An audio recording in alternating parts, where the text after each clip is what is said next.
Today we're going to be talking in general about cancer. So we're going to be talking about interventions such as food, physical activity, and waste management, and looking at some details within all those things and trying not to bore you too much. What this shows for the breast cancer, which has been much better studied, and probably because it's a study of younger people, younger women who have a lot more life, and there's a lot more invested in these studies. You have consistent data showing 20 to 30, possibly as much as 34% lower mortality. And remember, we're talking mortality here. We're not talking about shrinking a tumor or something like that. We're talking about overall survival.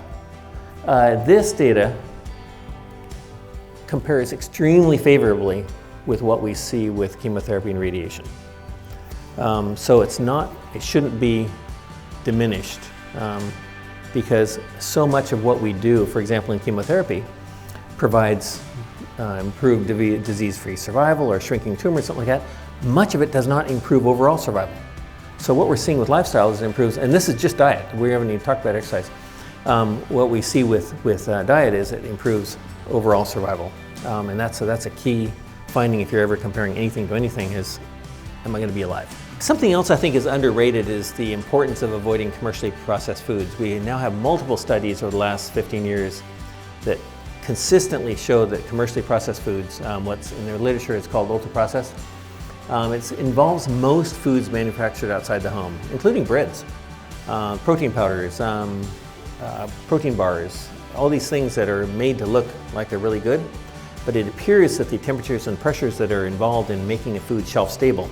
For example, if you took the ingredients in a Luna bar and chopped them all up and stuffed them in a piece of Tupperware and stuck it in your cupboard, it would look quite a bit different in a few days or a few weeks than a Luna bar does, because it'll be fuzzy and possibly greenish, which is really good for probiotics. I mean, that's actually really good for your gut, probably.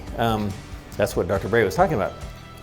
But the Luna bars don't do that, and so there's aspects of these heat and temperature, high heat and high pressure manufacturing systems that seem to create this thing that the guys that do this research call neonutrients. In other words, they change the chemicals in our food.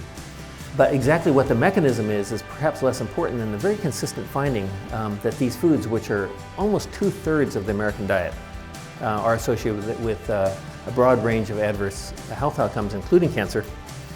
And it's demonstrable in multiple countries, multiple studies, and it's demonstrable as a dose relationship. In other words, the more of these foods you eat, the more adverse findings you get.